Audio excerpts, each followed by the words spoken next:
नमस्कार बंधुओं। आज एक नए टॉपिक के साथ मैं यहाँ पर उपस्थित हूँ। पिछले वीडियो में मैंने बताया था कि जो भारत के देसी राज्य थे उनके साथ अंग्रेजों के किस प्रकार के संबंध थे, अंग्रेजों ने किस प्रकार की नीति अपनाई थी और कैसे उन राज्यों के साथ टकराव हुआ था।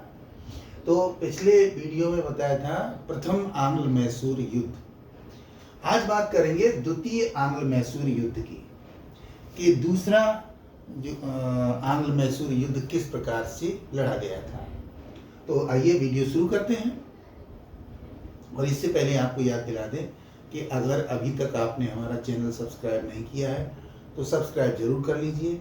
हम इतिहास के महत्वपूर्ण विषयों पर, महत्वपूर्ण टॉपिक्स पर बराबर वीडियो लाते रहेंगे जो आपके लिए बहुत ही लाभकारी होंगे। तो सबसे पहले जानते हैं इस युद्ध की पृष्ठभूमि क्या थी। देखिए, इससे पहले जो प्रथम आंग्ल मैसूर युद्ध हुआ था, उस आंग्ल मैसूर युद्ध में मद्रास को छीनने से बचाने के लिए अंग्रेजों को मजबूरन एक संधि करनी पड़ी थी ताकि हैदर अली पीछे लौट जाए, और उस संधि का नाम था मद्रास की संधि। और उस संधि के अनुसार 3-4 बातें कही गई थी जो मैंने पिछली बार आपको बताई थी। उसमें यह था कि एक दूसरे के क्षेत्र वापस कर देंगे, एक दूसरे के कैदी वापस कर देंगे, और सबसे महत्वपूर्ण बात यह थी कि एक दूसरे का सहयोग करेंगे, एक दूसरे की मदद करेंगे। मगर ऐसा नहीं हुआ। हुआ ये कि अंग्रेज निरंतर अपनी कूटनीति चलते रहे और कई बार उन्होंने ऐसे कदम उठाए जो कि हैदर अली को पसंद नहीं थे। जैसे उन्होंने मराठों के साथ संधि कर ली अंग्रेजों ने, और मराठों की शक्ति जो थी वो निरंतर चुनौती दे रही थी हैदर अली को।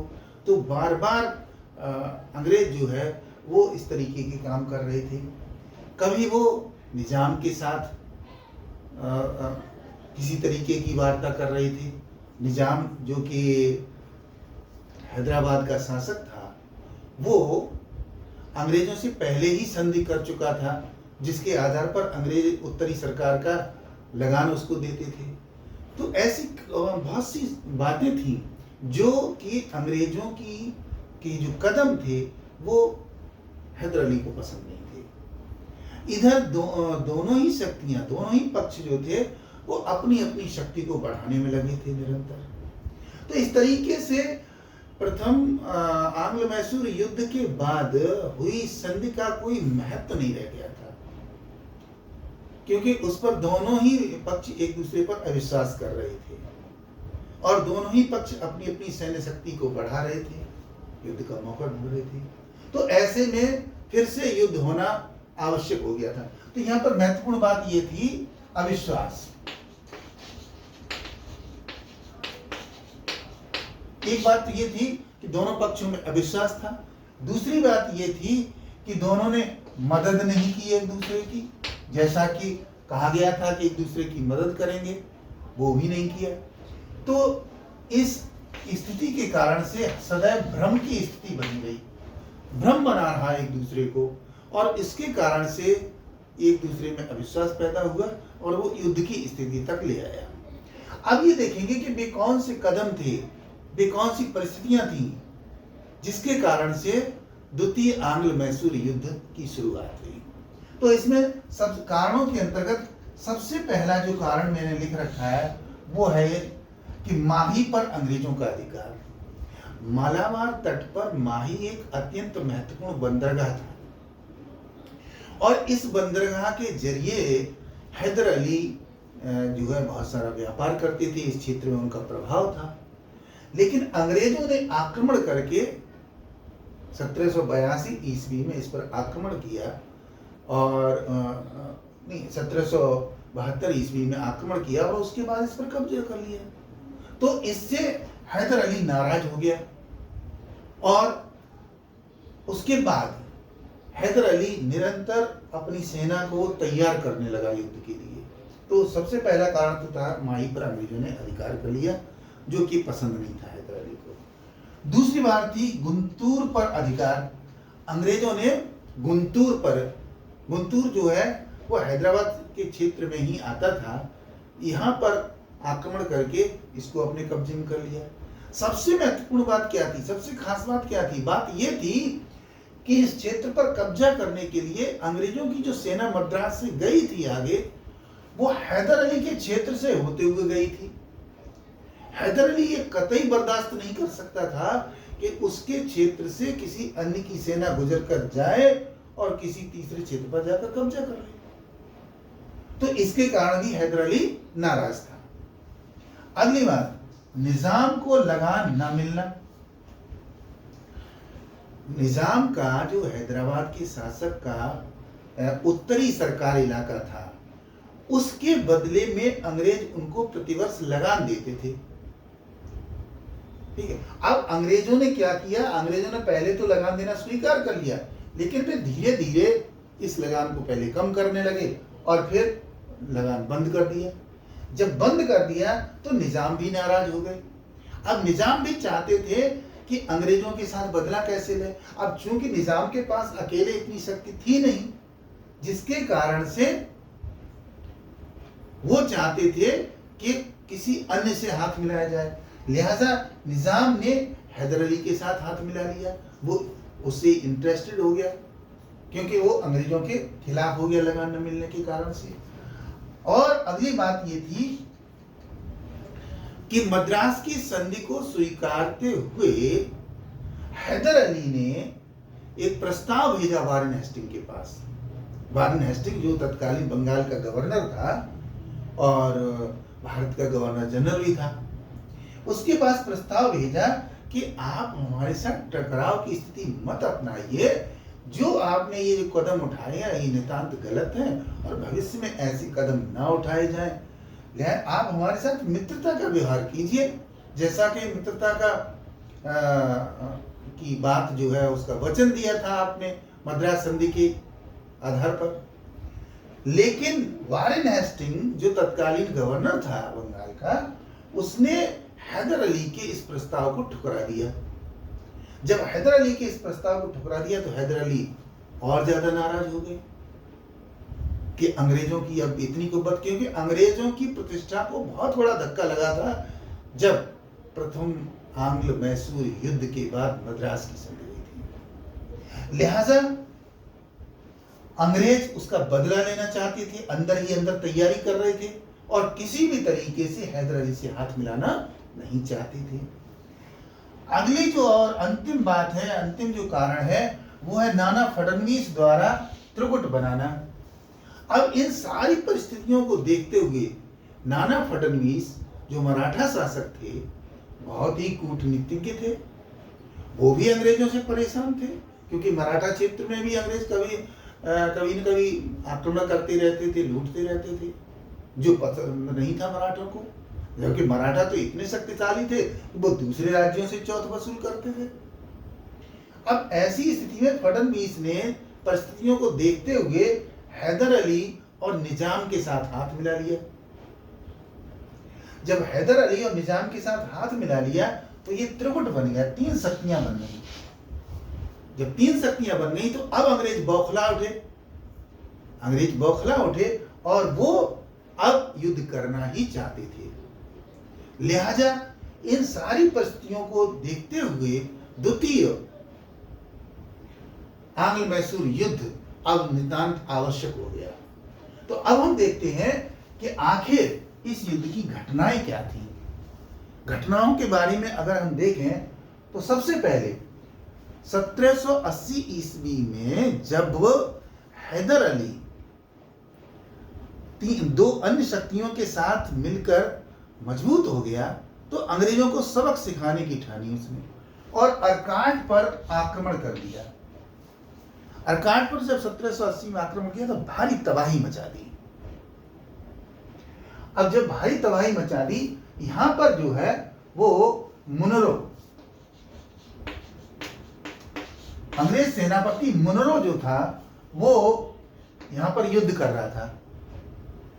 अब जब उसकी सेना में तबाही मच गई तो उसने संदेश भेज करके वैली को बुलाया। वैली जो है वो मद्रास से दूसरी टोली लेकर के चला, दूसरा सैन्य दल लेकर के चला मुगलों की मदद करने के लिए। लेकिन उसको रास्ते में ही ये वैली को टीपू सुल्तान द्वारा, टीपू सुल्तान जो कि हैदर अली का बहुत बहादुर बेटा था, वो भी अब जवान हो चुका था, वो भी एक सैन्य दल को संभालना था, लिहाजा उसने वैली की सेना पर आक्रमण कर दिया। जब वैली की सेना पर आक्रमण कर दिया तो उसने वैली की सेना को तहस नहस कर दिया, मार काट मचा दी।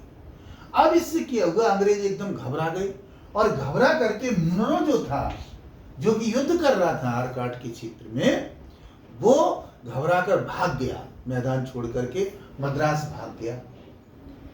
जब मद्रास भाग गया तो वारेन हेस्टिंग को यह समाचार मिला। वारेन हेस्टिंग को समाचार जब मिला तो वारेन हेस्टिंग ने 2 कदम उठाए। पहला कदम तो यह उठाया कि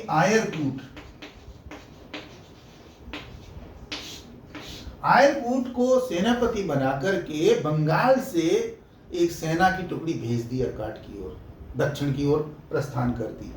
एक तो ये कि वहां जहां युद्ध हो रहा है वहां पर मदद करने के लिए आयरकूट को भेज दिया और वापस आदेश दिया मुगलों को कि आप वहां पहुंचिए, युद्ध करिए, आयरकूट पहुंच रहे हैं। उधर वैली की सेना जो तहस नहस हो चुकी थी, कहने का मतलब ये है कि फिर से अंग्रेज सेना को संगठित करके वारेन हेस्टिंग जो है वो हैदर अली के साथ युद्ध करना चाह रहा था। अब इसके बाद क्या होता है, दूसरा कदम उसने उठाया, उसने निजाम और मराठों को, वारेन हेस्टिंग ने तरह तरह से प्रलोभन दिए और उन प्रलोभनों के द्वारा वो चाहता था कि निजाम और मराठे जो अब तक की मदद कर रहे हैं हैदर अली की, वो मदद ना करें, तो उनको बराबर निष्क्रिय करने की कोशिश की। जब निष्क्रिय कर दिया तो यहां पर आयरकूट की सेना के साथ पोर्टो नोवो और पेलियार नामक स्थान पर युद्ध होता है। जब इन दोनों स्थानों पर युद्ध होता है तो वहां पर हैदर अली की पराजय हो जाती है। हैदर अली यद्यपि हार जाता है लेकिन फिर भी अंग्रेज सेना बहुत ज्यादा संगठित नहीं हो पाती है और उस हार का कोई फायदा अंग्रेज नहीं उठा पाते हैं। जब नहीं उठा पाते हैं तो इसके बाद तंजौर में अंग्रेज सेना पराजित। इसके बाद तंजौर नामक स्थान पर युद्ध होता है और यहाँ पर जब युद्ध होता है तो यहाँ खासतौर से टीपू सुल्तान है और जब वहां पर युद्ध होता है हैदर और टीपू सुल्तान की जो सेना है उसके साथ में, तो वहां अंग्रेज पराजित हो जाती है तंजौर में। जब अंग्रेज पराजित हो गए और इधर इसी समय हैदर अली ने एक और कूटनीतिक चाल चली और उसने फ्रांसीसियों से मदद मांगी। फ्रांसीसी जो कि अंग्रेजों के कट्टर शत्रु बन चुके थे, एक प्रतिस्पर्धात्मक शक्ति थी दोनों की, जो कर्नाटक युद्ध के समय दोनों ने कर्नाटक युद्ध लड़े थे दोनों शक्तियों ने। लिहाजा फ्रांसीसी सदैव ये अवसर देखते रहते थे कि वे अंग्रेजों के खिलाफ कोई भी ऐसा कार्य करें जिससे कि अंग्रेज शक्तिहीन हो, उनकी शक्ति कम हो। लिहाजा मौका अच्छा था। जब हैदर अली ने मदद मांगी फ्रांसीसियों से तो एडमिरल सफरन को जहाजी बेड़े के साथ भेज दिया गया जिससे कि पूरा समुद्र तट पर हैदर अली की मजबूत हो सके। जब यहां पर भेज दी गई तो उन्होंने हैदर की मदद की। इसी दौरान क्या होता है, 1782 में ही आयरकूट जो कि अंग्रेज सेनापति था उसकी और हैदर अली दोनों की मृत्यु हो जाती है। हैदर अली उसमें आयरकूट अप्रैल में मरते हैं तो हैदर अली दिसंबर में खत्म होते हैं। तो जब ये दोनों की मृत्यु हो गई, लेकिन इसके बावजूद जो टीपू सुल्तान हैदर अली का बेटा था वो इस युद्ध को निरंतर उसने जारी रखा और जब युद्ध जारी रखा, इधर आयरकूट की मृत्यु हो जाने के बाद अंग्रेजों ने बंबई से एक और सैनिक टुकड़ी भेज दी मैसूर के क्षेत्र में, कर्नाटक के क्षेत्र में युद्ध करने के लिए और इस टुकड़ी का नेतृत्व कर रहे थे मैथ्यूज। तो मैथ्यूज और टीपू सुल्तान के बीच युद्ध होता है 1784 ईस्वी में। जब ये युद्ध होता है तो इसके बाद इस युद्ध में अंग्रेज सेना हार जाती है और मैथ्यूज को बंदी बना लिया जाता है। टीपू सुल्तान के द्वारा सेनापति मैथ्यूज को बंदी बना लिया जाता है। तो इधर अंग्रेज जब बार बार प्रयास कर रहे हैं, इसके बावजूद उनको सफलता नहीं मिल पा रही है।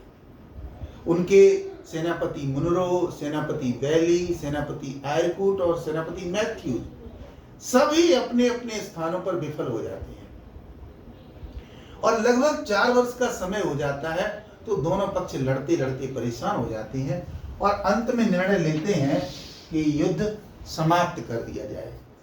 तो दोनों पक्ष जब युद्ध समाप्त करने की घोषणा कर देते हैं, इसके बाद मंगलौर की संधि होती है। दोनों पक्षों में मंगलौर की संधि होती है।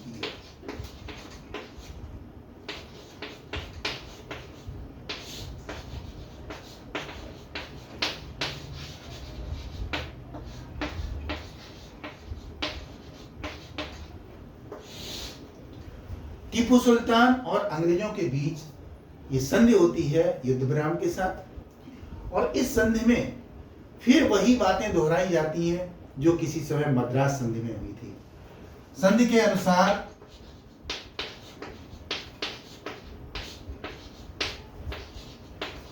दोनों पक्षों द्वारा युद्ध समाप्त। संधि के द्वारा दोनों पक्षों के द्वारा युद्ध समाप्ति की घोषणा की जाती है कि भाई अब युद्ध नहीं करेंगे। दूसरी बात, दोनों के क्षेत्र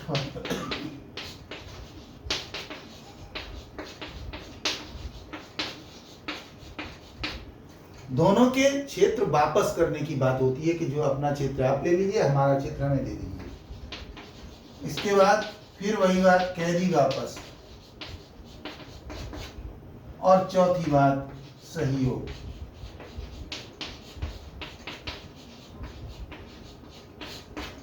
चार प्रमुख बातें मैंगलोर संधि में रखी जाती हैं। एक तो दोनों पक्ष युद्ध समाप्त करने को राजी हो जाते हैं। दूसरे, दोनों पक्ष इस बात पर राजी हो जाते हैं कि दोनों एक दूसरे के जो क्षेत्र जीते हैं उनको वापस कर देंगे। युद्ध के समय जो तमाम नागरिक और सैनिक बंदी बनाए गए थे, ये था कि इनको वापस कर दिया जाएगा और एक दूसरे का भविष्य में सहयोग करेंगे। तो इस तरीके से ये मैंगलोर की संधि होती है और इसके आधार पर ये युद्ध समाप्त हो जाता है। लेकिन फिर से परिस्थितियां बदलती हैं और जो चालें पहले चली थी प्रथम आंग्ल मैसूर युद्ध के बाद, उसी तरीके की चालबाजियां दोनों पक्ष जो है, कोई कम नहीं है, दोनों पक्ष फिर से चलते हैं और फिर तीसरे युद्ध की ओर बढ़ते हैं और इसके बाद फिर तीसरा युद्ध होता है। तो अगले वीडियो में विचार करेंगे तृतीय आंग्ल मैसूर युद्ध के बारे में। इस वीडियो के अंतर्गत आपको हमने बताया कि द्वितीय आंग्ल मैसूर युद्ध के समय पृष्ठभूमि क्या थी, बैकग्राउंड क्या थी, पॉलिटिकल सिनेरियो क्या था, वो मैंने बताया। उसके बाद बताए कि इस युद्ध के कारण क्या थे और इसके बाद आपको एक एक करके घटनाएं बताई गई हैं, किस तरीके से घटनाएं घटित हुई और अंत में जब दोनों पक्ष थक गए 4 वर्ष तक लड़ते लड़ते, तो दोनों पक्ष युद्ध समाप्त करने की घोषणा करते हैं और मैंगलोर की संधि होती है। इसके आधार पर ये 4 प्रमुख बातें और कुछ अन्य बातें भी इसमें जोड़ी जाती हैं। इसी के साथ ये लेक्चर समाप्त होता है। उम्मीद करता हूँ कि आपको ये जानकारी अच्छी लगी होगी। अगर अच्छी लगी है तो लाइक और शेयर जरूर कर दीजिएगा और यदि आपने अभी तक हमारा चैनल सब्सक्राइब नहीं किया है तो एक बार फिर से सब्सक्राइब कर लीजिए। अध्ययन करते रहिए, इसी तरीके से आगे बढ़ते रहिए। Thank you very much. Good luck, good bye.